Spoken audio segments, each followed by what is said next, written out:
Olá, pessoal. Boa noite, né? 18 horas aqui em Curitiba.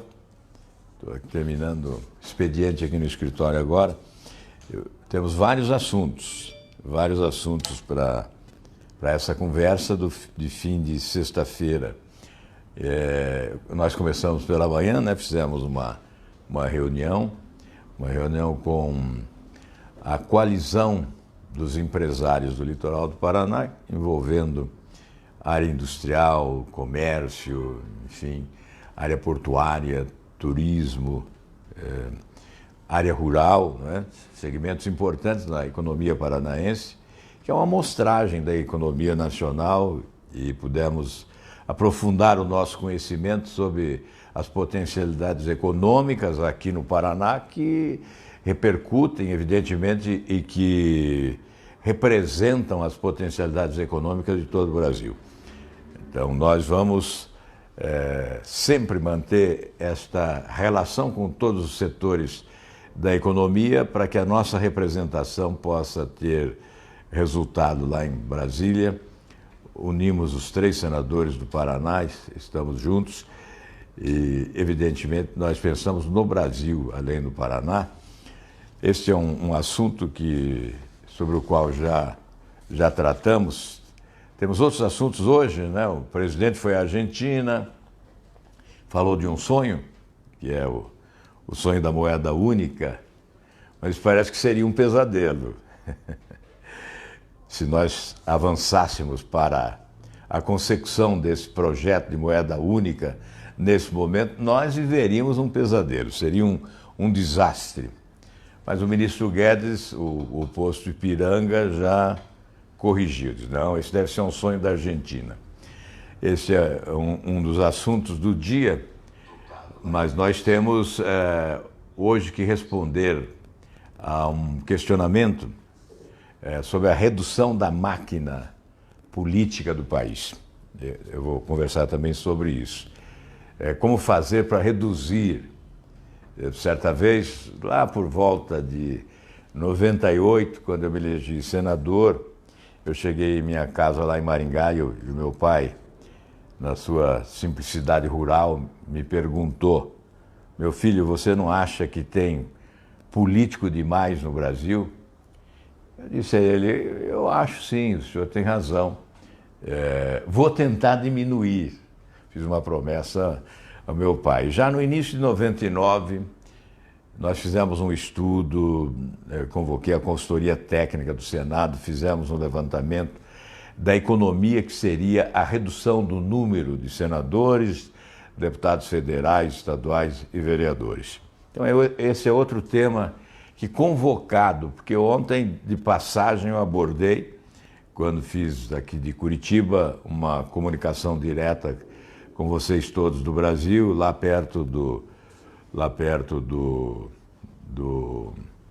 Jardim Botânico, não é? Fizemos de lá uma live e conversamos um pouco com vocês. Antes de entrar nos assuntos, eu vou agradecer já a algumas pessoas que nos acompanham, né, que estão nos acompanhando neste momento, né? Estou verificando aqui, agradecendo sempre a participação de todos, né?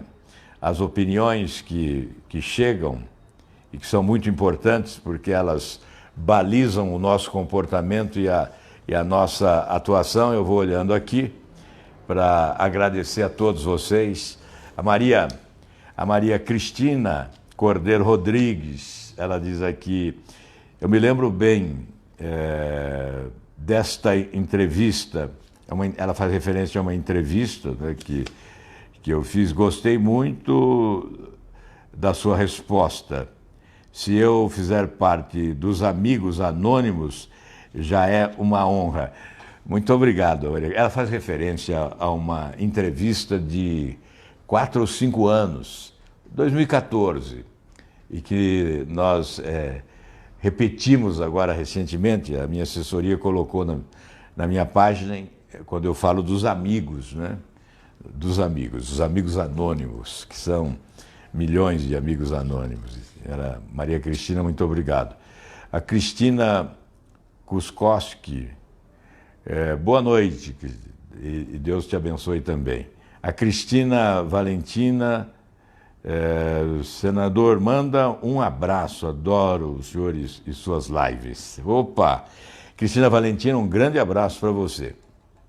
Muito obrigado aí por acompanhar o nosso trabalho aqui. O Alex Grandino, uma bandeira muito bem defendida por você, sempre na vanguarda dos principais assuntos relacionados ao interesse público.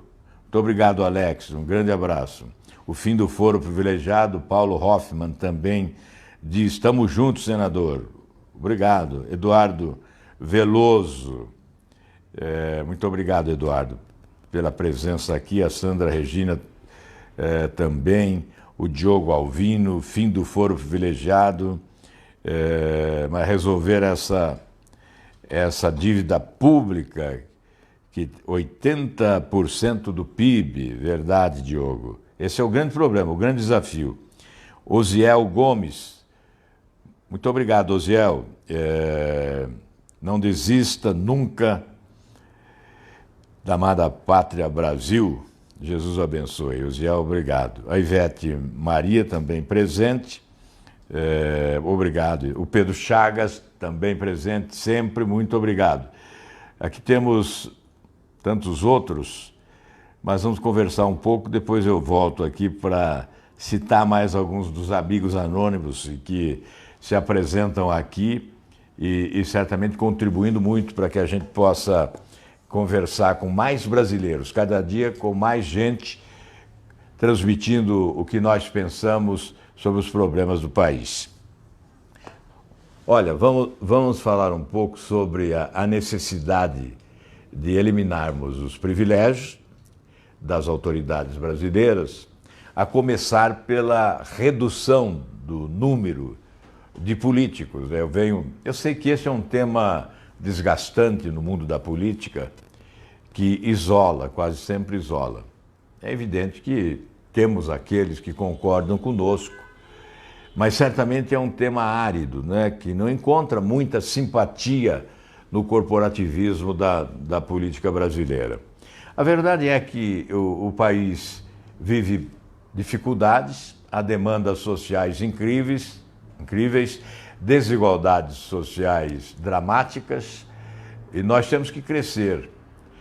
É preciso economizar na área pública para que setores fundamentais possam ter recursos, inclusive investimentos capazes de gerar emprego, já que o desemprego é o grande drama do brasileiro. Eu pergunto, por que tantos mandatários na política? Vamos começar aqui pelo Paraná. Nós temos, está aqui o número exato, 4.764 pessoas eleitas. Entre vereadores são 3.877. São, portanto, só no Paraná, 4.764 eleitos entre vereadores, prefeitos, vice-prefeitos, deputados estaduais, deputados federais e os 3 senadores. 54 deputados estaduais, tem governador, vice-governador, isso no Paraná.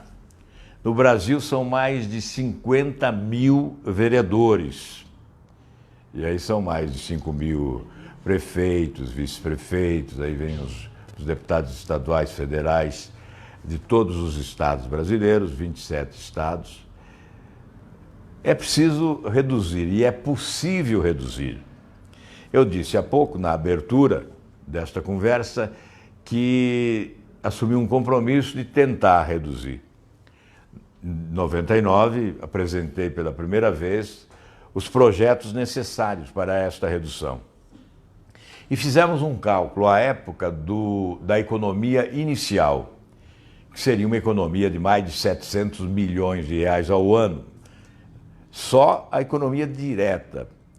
Porque, na verdade, quando você reduz, qual é o nosso projeto? É reduzir 1/3 do Senado, isso significa reduzir 27 senadores menos. Cada estado teria 2 ao invés de 3 senadores. Suficiente. Provavelmente o Senado seria mais eficiente, né, com esta redução. Na Câmara dos Deputados, quando eu fui deputado federal, nós tínhamos, no final da década de 70, início da década de 80, nós tínhamos 323 deputados federais. Hoje são 513. Por que não voltar àquele número? Eu confesso que, naquele tempo, a Câmara dos Deputados era mais eficiente. Tinha um conteúdo certamente superior, não é? Menos quantidade e mais qualidade. E o que nós estamos propondo é uma redução de cima e embaixo, né? Começa no Senado, passa pela Câmara dos Deputados, chega à Assembleia Legislativa e vai até a Câmara de Vereadores.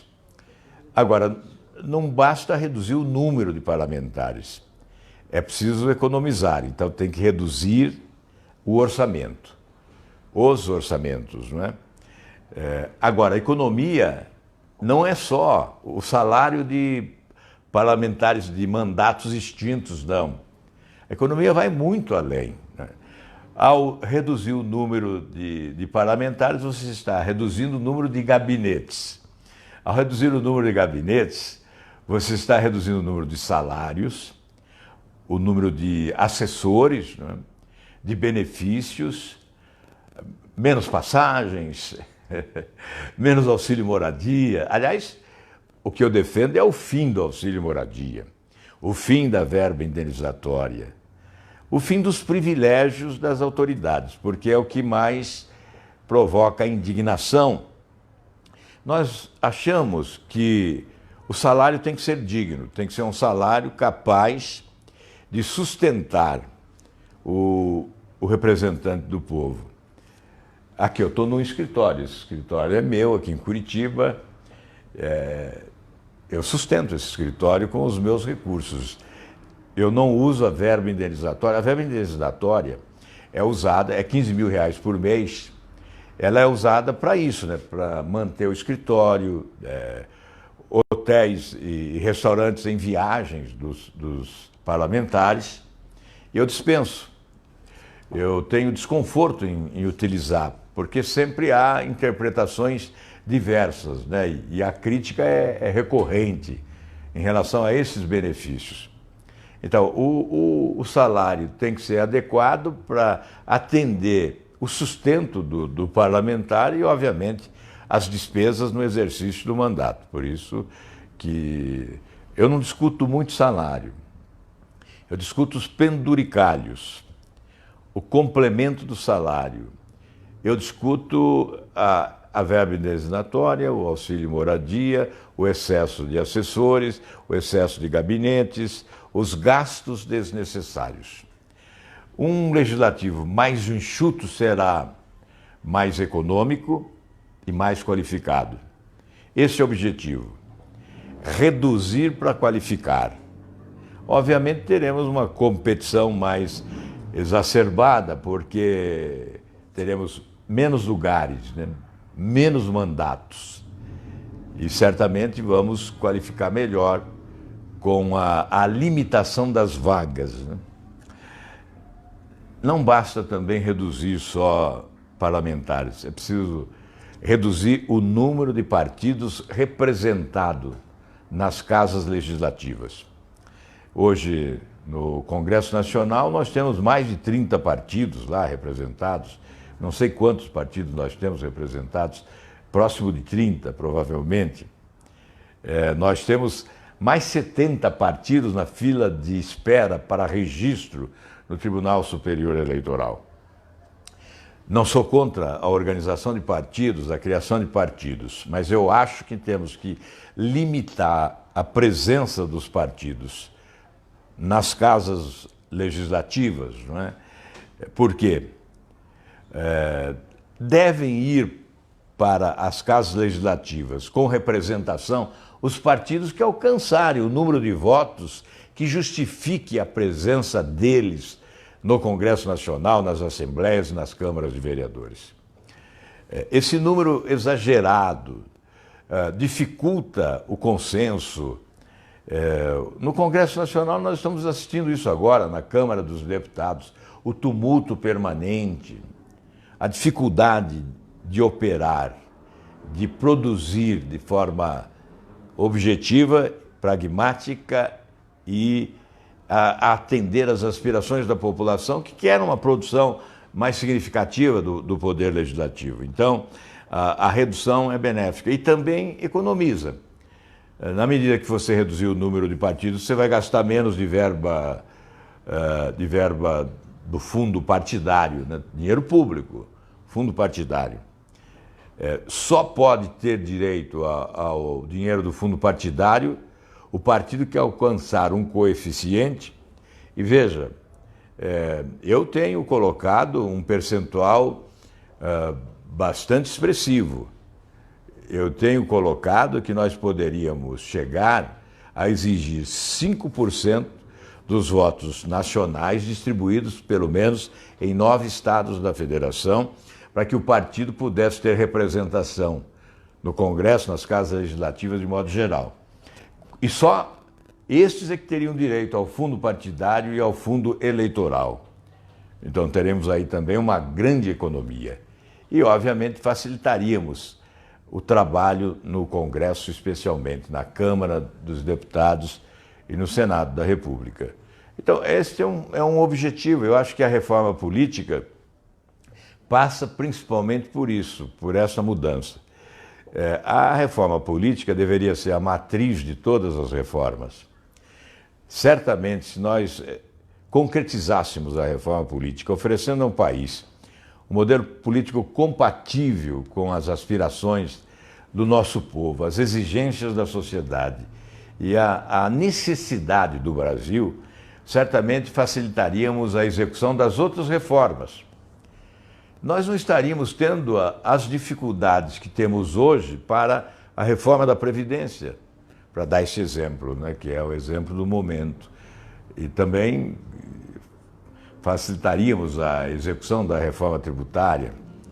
Essas reformas seriam mais competentes, com certeza, se nós tivéssemos antes realizado a reforma política. Há tantos anos se fala em reforma política e é até constrangedor. Eu acho que, primeiro, nós temos que pedir perdão ao povo brasileiro porque não fizemos a reforma política e depois prometer fazê-la. E, obviamente, prometer com a certeza de que vamos fazer. É um conjunto, mas certamente, se partisse do presidente da República, teríamos sucesso.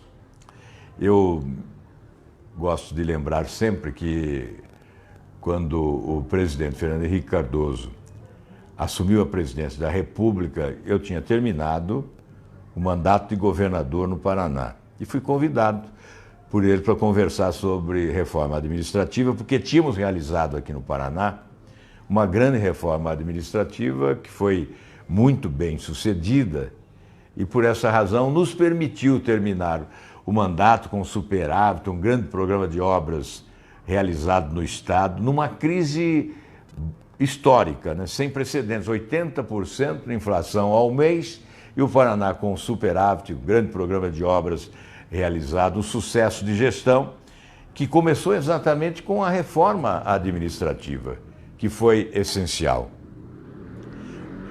Então, eu fui conversar sobre a reforma administrativa e perguntei, e a reforma política, presidente? Ele disse, a reforma política o Congresso faz.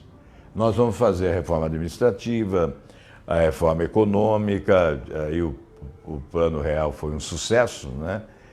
E a reforma política o Congresso faz.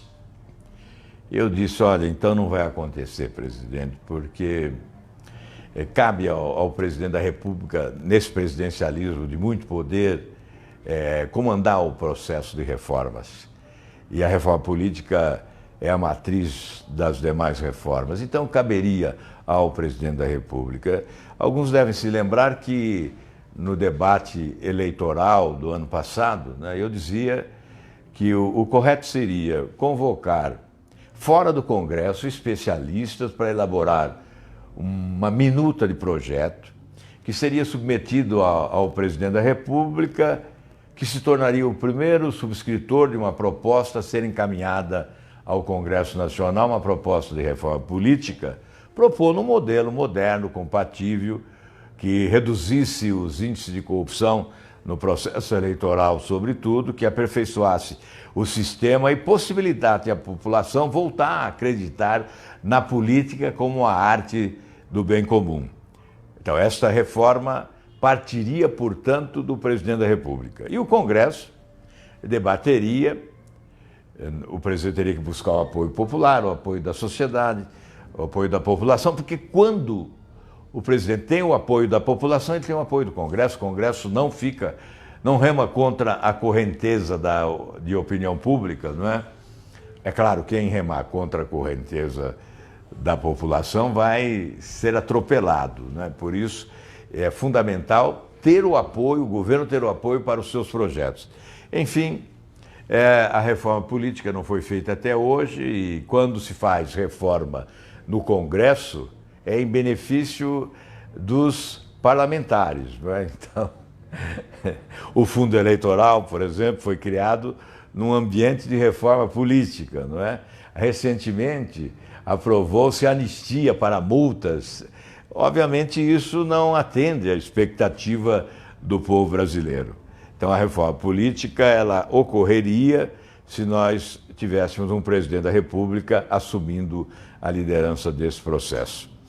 Bem, aqui tem muita gente participando, né? Já falamos muito aí. Quantos minutos foram? 20? 20 minutos. Como não custa nada, né? Isso aqui, vamos ver mais um pouco aqui para... deixa eu ver. Os internautas, senador, estão perguntando a casinha. Da casinha? Ah, estão perguntando. Estão falando que tem na cidade deles. A casinha foi uma idealização de alguém do meu governo, né, que produziu este símbolo, que tem, embora a denominação seja casinha, né, o objetivo é mostrar crescimento, né, avanço, algo para cima, não é? E ficou o símbolo do governo. Ainda andando pelas estradas do Paraná, nós vamos encontrar muitas dessas casinhas em que pese o fato de terem já derrubado muitas delas, né? Há aqueles que não se conformam com as realizações e acabam tentando apagar a história, né?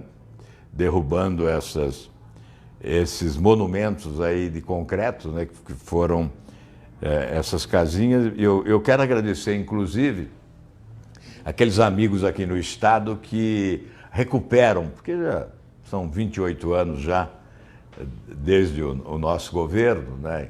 Então, muitas destas casinhas aí nas estradas estão envelhecidas. E eu tenho amigos que acabam, por conta própria, indo lá, pintando e recuperando, né, estas casinhas, né? Nós investimos naquele período algo em torno de 23% da receita pública em obras, né? Que é o ideal, né? Que foi o recorde de investimento no Estado.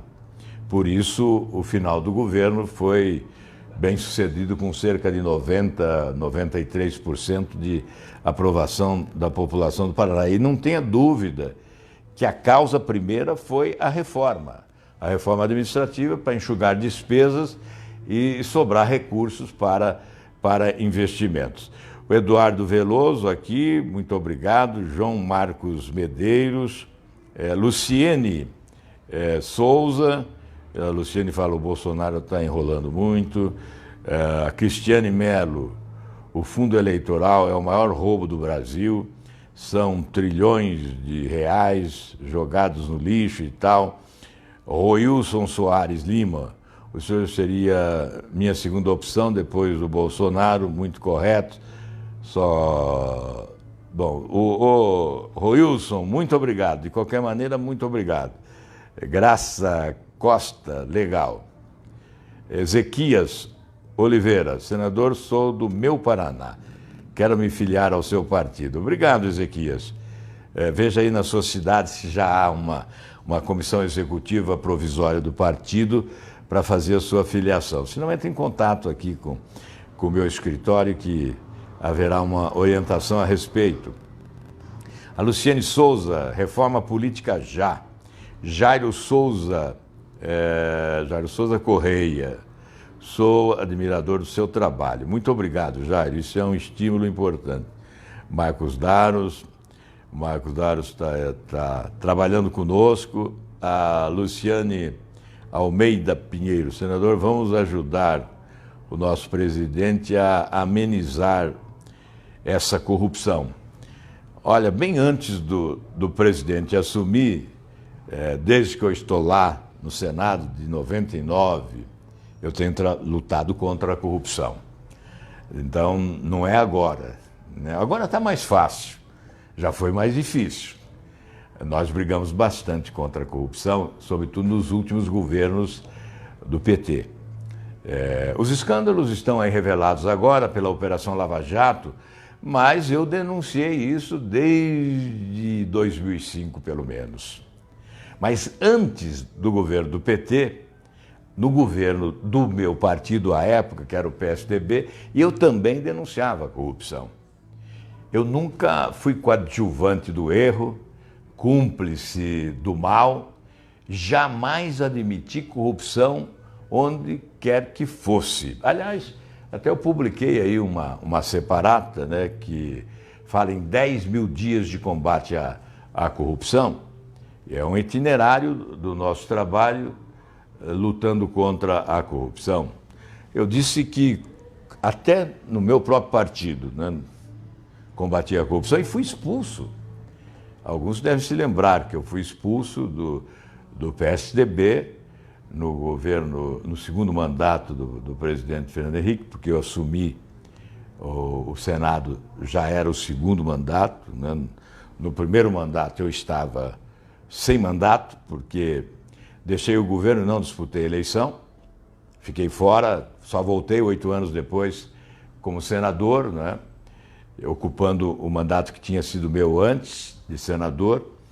Então, eu fui expulso exatamente porque eu queria instalar uma CPI para investigar a corrupção no governo, que era um governo do meu partido. Então, olha, aqueles que me acompanham sabem, nem precisam pedir, não é, que eu combata a corrupção, porque eu venho combatendo, sempre foi a minha bandeira prioritária.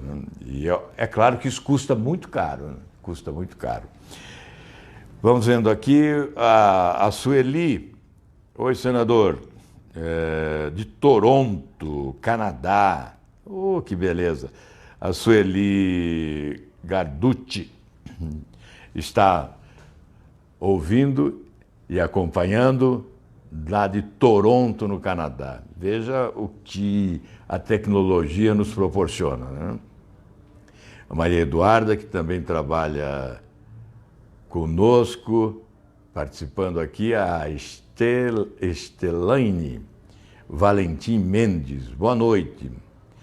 Irmã do senador Stevenson, que maravilha. Admiramos muito seu trabalho, íntegro sempre para muitos. Olha, o seu irmão é um grande homem. Primeiro mandato dele, ele é capitão, né? O capitão Stevenson fez uma grande votação no Rio Grande do Norte e corresponde à expectativa da sua gente, com certeza. Ainda na próxima terça-feira, ele será o relator em plenário no Senado Federal de um projeto de minha autoria, né, que acaba com o sigilo bancário para os empréstimos a países, empréstimos com dinheiro público do Brasil a outros países. E o Stevenson, capitão Stevenson, é o relator desse projeto. Mas ele é um homem corajoso, dedicado, trabalhador, que está honrando a população do Rio Grande do Norte. Uma honra ter você participando conosco, Estelaine. Uma boa noite para você, viu? Quem mais aqui? Vamos lá.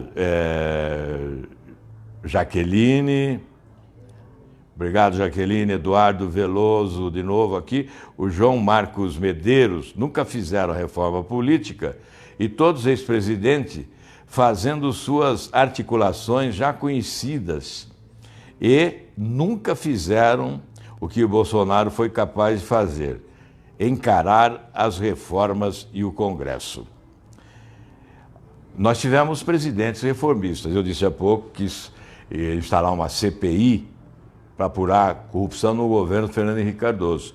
Mas nós temos que reconhecer que ele fez o Plano Real, fez outras reformas, e o Plano Real foi fundamental para conter aquele processo erosivo da inflação. Quem viveu aquele tempo sabe do que a inflação era capaz, né? Destruir as finanças públicas. Nós vivemos a maior crise financeira da história da administração pública brasileira. E foi o Plano Real que veio conter esse processo. E foi o Plano Real que permitiu às pessoas, com a eliminação da inflação, a melhorar o seu poder de compra. E aí as pessoas passaram a se alimentar melhor. Aí veio o PT e usou todo esse patrimônio construído com esta reforma denominada Plano Real e fez horrores no nosso país, certamente desperdiçando grandes oportunidades. O Brasil, infelizmente, tem sido vítima de governantes que desperdiçam oportunidades de crescimento, de desenvolvimento econômico. Aí quem paga essa conta é o povo brasileiro. O Marcos César Barros. Muito obrigado, Marcos. Ele podemos fazer a diferença, está nos apoiando aqui, falando de futuro, né, de presidência da República. Eu quero agradecer ao Marcos. Luiz Carlos Rodrigues, não pode resolver tudo de uma vez. Vamos com calma, senão atropela. Olha, tem que atropelar, nós já perdemos muito tempo, tem que botar o pé no acelerador. Eu, quando assumi o governo do Paraná, na primeira reunião com os secretários de Estado, eu olhei um relógio que estava na parede, apontei e disse: estão vendo aquele ponteiro? Olha, ele não para. Então não percam tempo. É pé no acelerador desde o começo. O amigo aqui está muito conformado. Nós temos que ser inconformados. Os conformados não promovem mudanças. Os conformados não escrevem história. Só os inconformados, aqueles que têm pressa. Nós temos que ter pressa porque já perdemos muito tempo. Temos que andar rápido. Maria Cristina, o Luiz Carlos Rodrigues também, o Luiz Carlos Rodrigues que diz que não pode atropelar. A Maria Cristina, o seu trabalho é muito bom, vamos lutar para cortar o cartão corporativo. Nós já denunciamos bastante o cartão corporativo, né? Nos governos passados, até instalamos uma CPI, tivemos até um confronto muito sério com o governo, né? Quando denunciamos um dossiê que foi elaborado na Casa Civil, quando era ministra da Casa Civil, a ex-presidente Dilma, né? Então, é uma luta. O cartão corporativo permite ao presidente da República fazer gastos exorbitantes sigilosamente, sem prestação de contas. Alegam que é em nome da segurança nacional. Gastar o dinheiro da população sem prestar contas, em nome da segurança, mas que segurança é essa? Não é? Não estão comprando armamentos para colocar no subsolo do Palácio do Planalto, não é? Então não há razão para esse sigilo com as despesas utilizando o cartão corporativo. Aliás, a Constituição diz que impõe, né? A Constituição impõe que tem que haver transparência e publicidade dos atos públicos. A administração pública tem que ser transparente. A Maria Cristina, então, é ela que perguntou sobre isso, que falou, que fez essa observação. Muito obrigado. A Luciane Souza: temos que exigir a reforma política urgente. É inteligente essa exigência. A Vera Lúcia Cantu está aqui também, né, que é do nosso escritório aqui em Curitiba.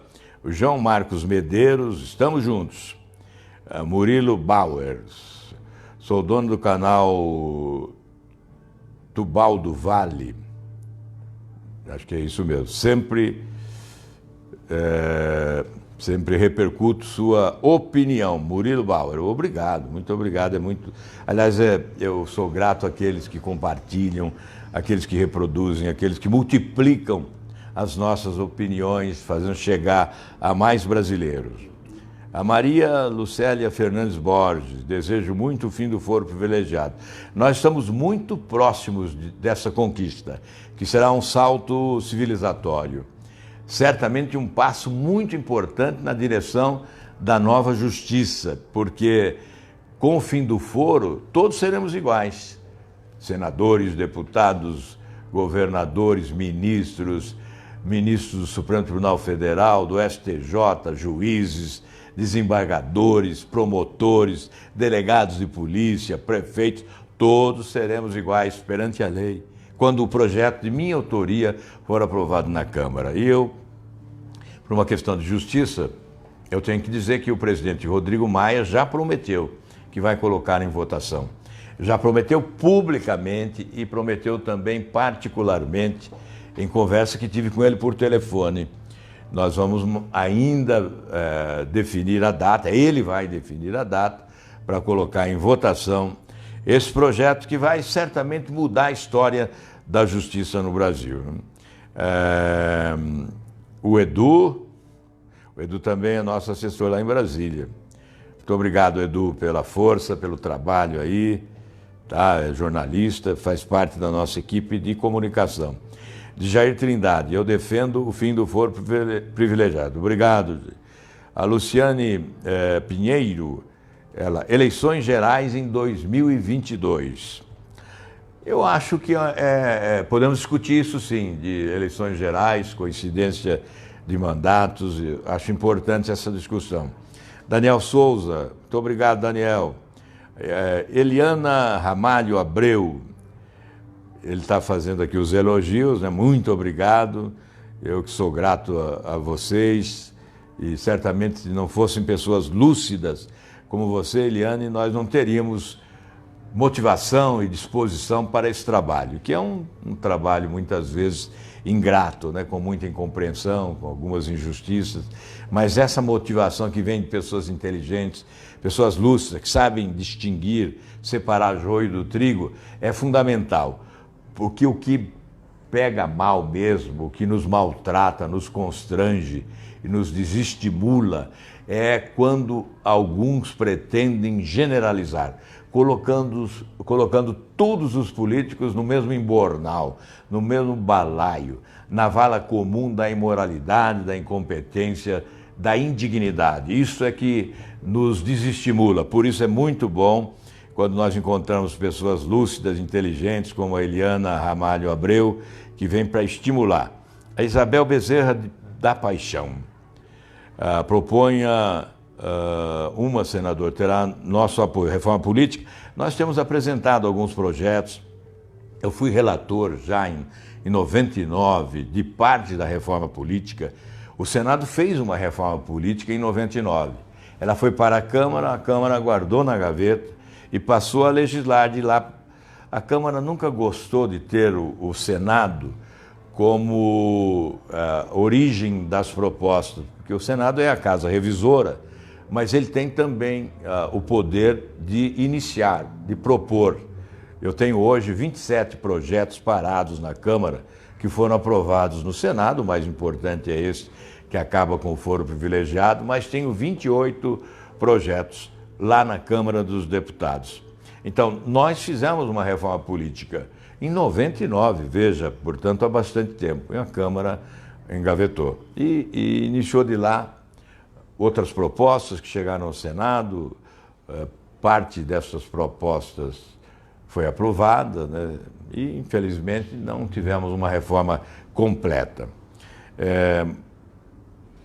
Jordão, tá aqui, Manter Jordão, parabéns, pediu para ajudar o Bolsonaro, Obrigado, viu? Obrigado aí pelos elogios. Ela disse que seria o melhor presidente. Muito obrigado.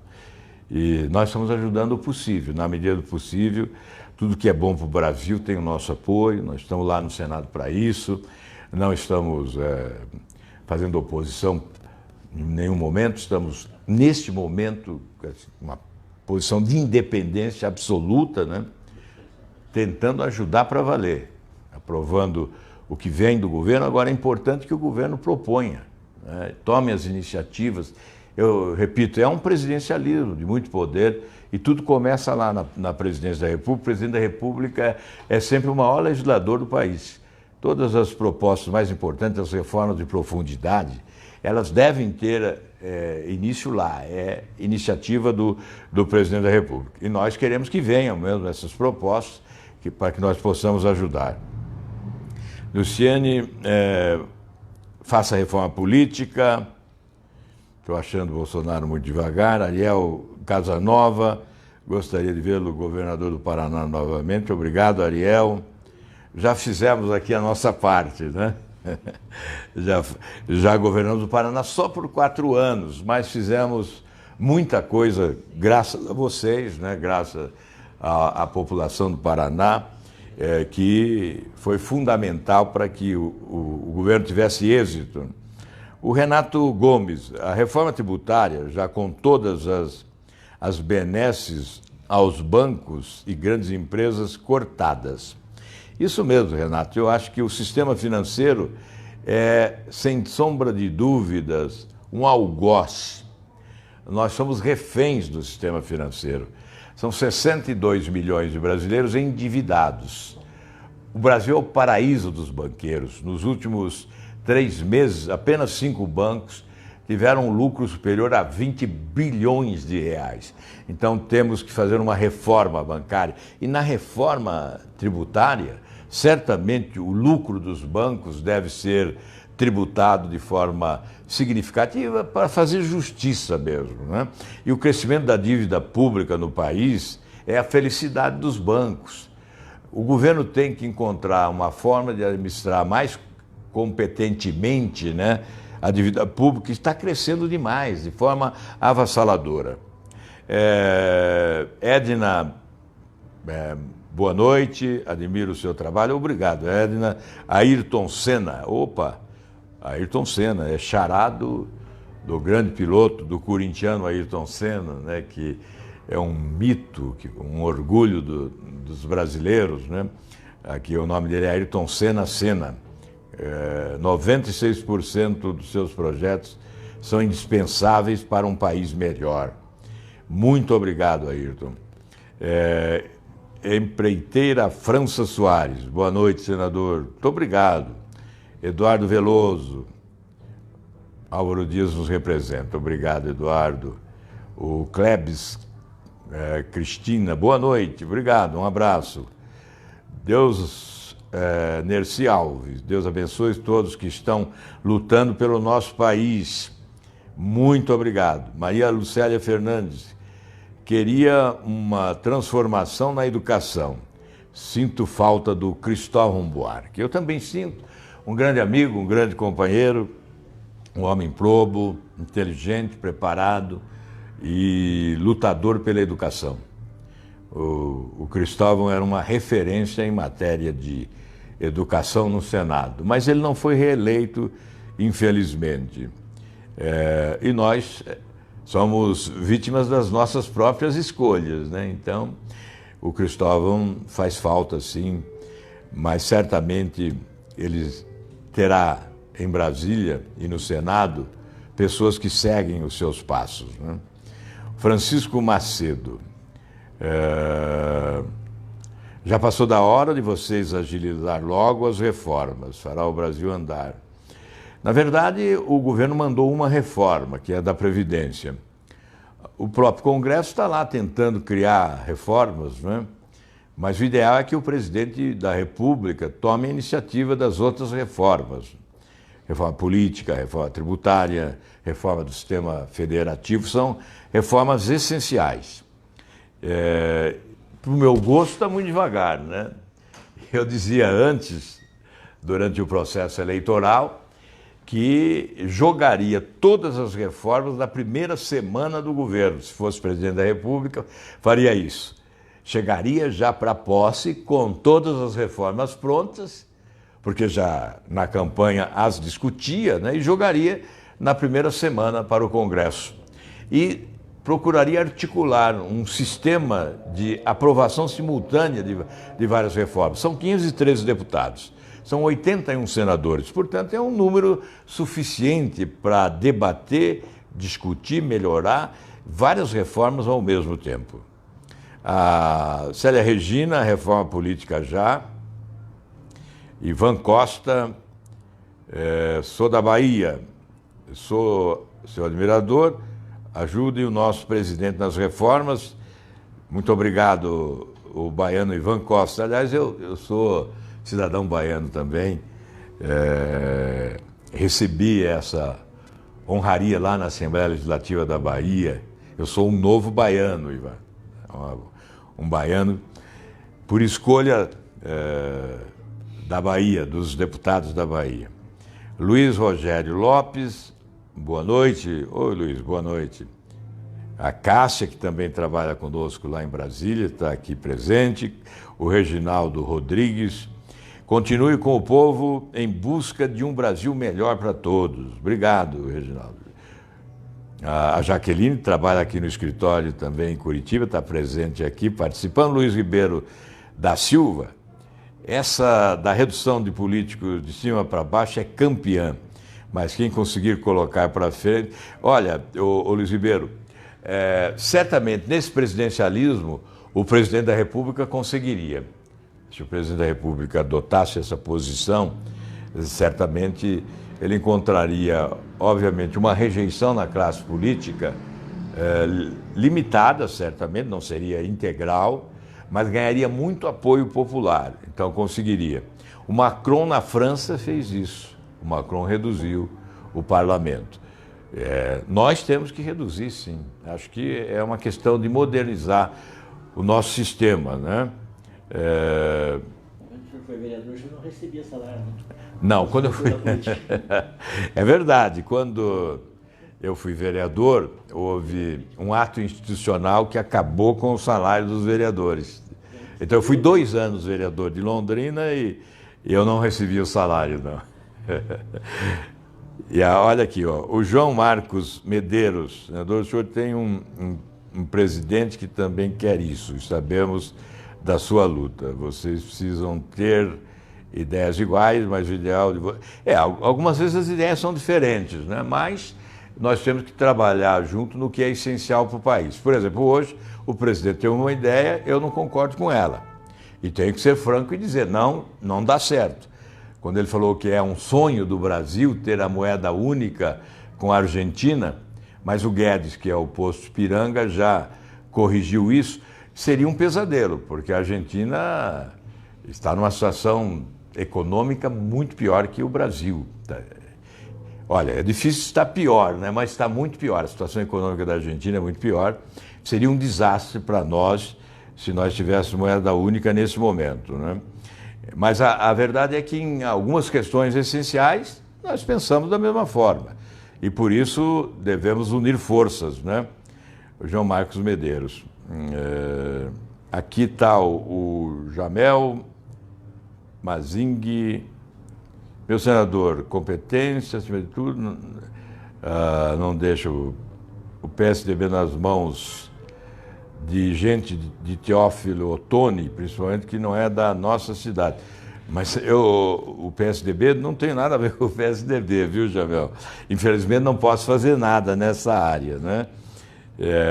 A Zélia, eu sou do Podemos, né, que é um partido em construção. A Zélia Nicolodi precisa ensinar aos seus colegas como se faz para ser honesto e estar sempre ao lado do povo. Eu acho que a honestidade vem do berço, viu, Zélia? Certamente essa formação que vem do berço é fundamental para garantir a honestidade. Jonas Souza, boa noite, senador. Sobre a reforma da Previdência, não seria mais apenas tirar os privilégios e colocar o teto a todos com 35 anos de contribuição? Olha, temos várias sugestões sobre a reforma da Previdência, né? Durante o meu período aí de campanha eleitoral, eu apresentava uma proposta. Vamos agora aguardar um pouco, a Câmara está fazendo algumas alterações nessa proposta e quando chegar ao Senado, vamos nos debruçar sobre ela para tentar contribuir e, se possível, melhorar a proposta que chegará da Câmara, né? O José Humberto Gonçalves de Almeida, se for para o PT voltar, eu prefiro o militar. José Humberto, é o povo que decide, mas certamente o povo tem sabedoria para evitar a repetição daquilo que foi muito ruim para o Brasil. Muitos se iludiram e depois se decepcionaram. Navegaram nas águas da mudança e a mudança que fizeram foi para pior. Um sistema corrupto, indecente, indigno, um sistema que afundou o país numa crise que nós estamos vivendo. Abriu um enorme buraco nas finanças públicas, desarrumando as finanças, endividando o Brasil. Nós temos uma dívida hoje que passa de 6 trilhões de reais. 85% do produto interno bruto é o valor da dívida do nosso país. Então foi um desastre e a população não pode esquecer. A Sueli Garducci, ela diz yes, muito obrigado, yes, Sueli. O Walter Souza, boa noite, obrigado, boa noite para você também. O Vanucci Gonçalves de Souza, percebo do lado de cá, com olhar lá do povo, que as coisas por conta de muitos partidos e políticos, mudar para melhor não é tão rápido e simples assim. Mas sempre terá meu apoio por ser íntegro. Abraço, muito obrigado por este apoio. Eduardo Veloso, ele diz aqui que eu tenho que ser o próximo presidente do Senado. Eu posso dizer a você, Eduardo, que pelas teses que eu defendo é sempre muito difícil, né? Não é fácil. Quem defende a diminuição do número de senadores, o fim da verba indenizatória, do auxílio moradia, terá sempre dificuldade. Quem defende o fim dos privilégios, né? Terá sempre dificuldade. Nara Pereira, eu estou em Chicago, olha aí, agora é de Chicago, foi de Toronto, agora é de Chicago. Sorte aí, Nara, felicidades. Jamel Charbage, vamos que vamos.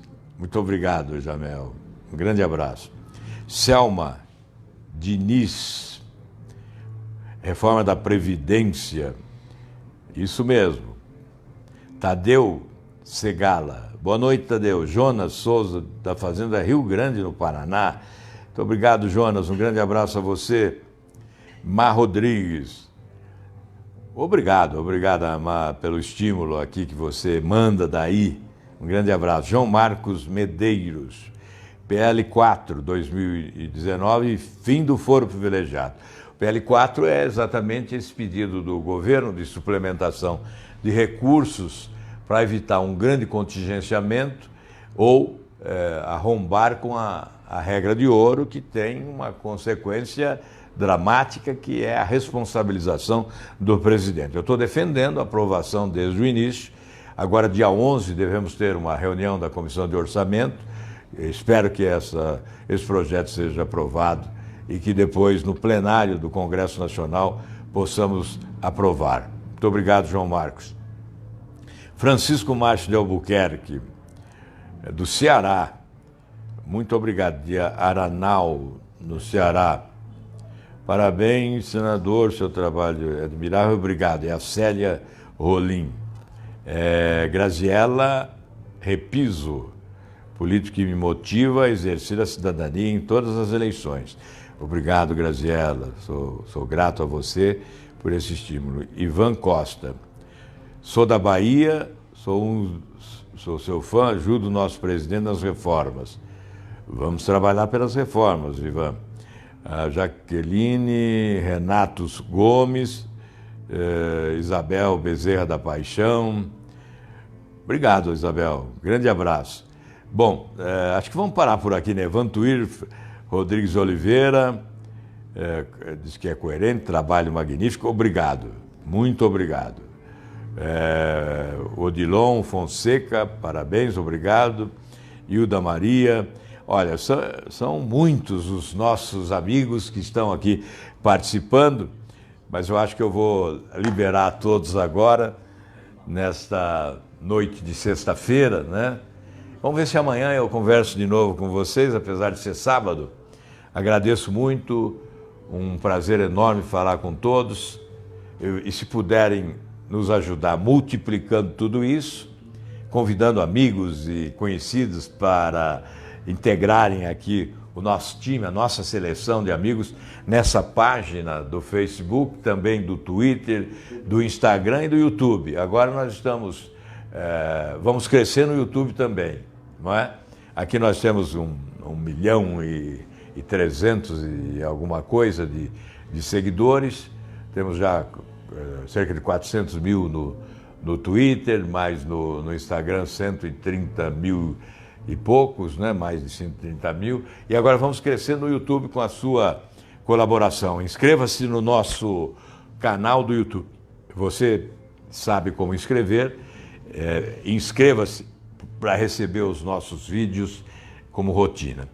Muito obrigado a todos, mais uma vez, que Deus os ajude e que nós possamos realmente continuar trabalhando para mudar o Brasil para melhor, porque vocês merecem. Um grande abraço.